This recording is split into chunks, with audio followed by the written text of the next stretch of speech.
Welcome to Educating the Great Unwashed, a series with the goal of, you guessed it, educating the ignorant masses. This includes you. I'm your semi-educated butler host, and together we'll learn about a variety of philosophes and their enlightened opinions on several topics, all of which will be spread out into different videos in this series.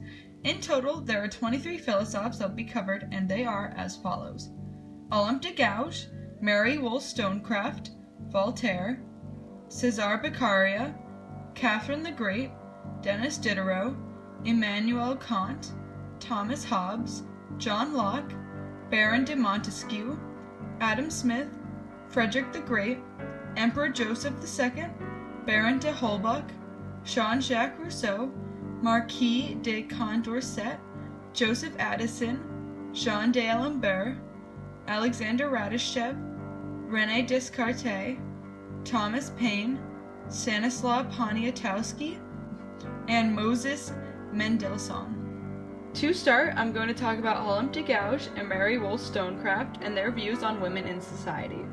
Olympe de Gouges, born in 1748, was a French playwright and political activist who believed in feminism, which is defined as the advocacy of women's rights on the grounds of political, social, and economic equality to men. She believed that women should have the same rights as men, and most famously demonstrated this opinion of hers by scribing the pamphlet, The Declaration of the Rights of Woman and of the Female Citizen, in 1791. This was primarily in response to the pamphlet, The Declaration of the Rights of Man and of the Citizen, which had been written 2 years prior. This pamphlet asserted that women are societally equal to men, and thus are also entitled to natural and sacred rights, including but not limited to the right to property, security, liberty, participation in government, and resistance from oppression. One of her famous quotes comes from Article 10 of the pamphlet: "Woman has the right to mount the scaffold, she must equally have the right to mount the rostrum," meaning that if women have the right to be executed, they should also have the right to speak. Mary Wollstonecraft, meanwhile, was an English writer who was born in 1759. Also a feminist, she wrote the text The Vindication of the Rights of Woman in 1792, in which she detests the social stereotype that women are helpless and belong in the household. She wrote that a confined life leads to frustration in women, and that they often take out these frustrations on their children and servants. Mary thought that the key to solving this is educational reforms and letting women have the same opportunities in education as men.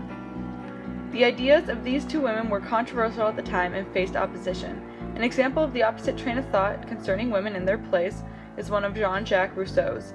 He believed that men and women belong to separate social/gender spheres, and that women belong in the domestic lifestyle. Rousseau also believed that men were stronger and more independent than women, but that women were more clever and practical than men. Speaking of Rousseau, I will continue talking about him and his views on education in the next video, linked below. This has been episode 1 of Educating the Great Unwashed. I've been your semi-educated butler host, and I bid you adieu until next episode.